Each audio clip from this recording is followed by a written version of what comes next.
এই প্রথমবার আমি সকাল সকাল ঘুম থেকে এই ফেস নিয়ে ক্যামেরার সামনে আসার সাহস করি। জানি দেখতে অনেক বেশি খারাপ লাগতেছে, বাট এই কয়েকদিন ধরে কেন জানি না ঘুম থেকে ওঠার পরে আমার মুখটা অনেক বেশি ফুলে ফুলে থাকে।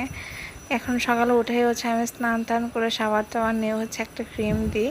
ওটা হচ্ছে ইন্ডিয়া থেকে মা আনছিল, তো আমাকে গিফট করে দেন। ওটা দিয়ে আর একটু করে ভ্যাসলিন দিই। আমি আসলে এক্সট্রা কোনো ক্রিম বা এক্সট্রা কিছু ইউজ করি না।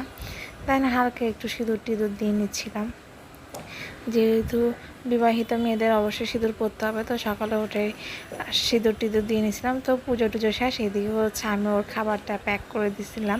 তো এদিকে হচ্ছে বক্সে করে দিতাম, কিন্তু কেন জানি না এই টিফিন বক্সটা খুব বেশি পরিমাণ পছন্দ করে, আর এটাতে বলে দরকার হলে পলিথিন দিয়ে দিয়ে দিও। তো দেন হচ্ছে আমি সবার খাবার প্যাক করে দিয়ে এদিকে হচ্ছে আমি নাস্তা করতে বসে গেছি। আমার ছেলেকে নিয়ে যুদ্ধ করা শুরু হয়ে গেছে, বাট ও কোনোভাবে খাবে না।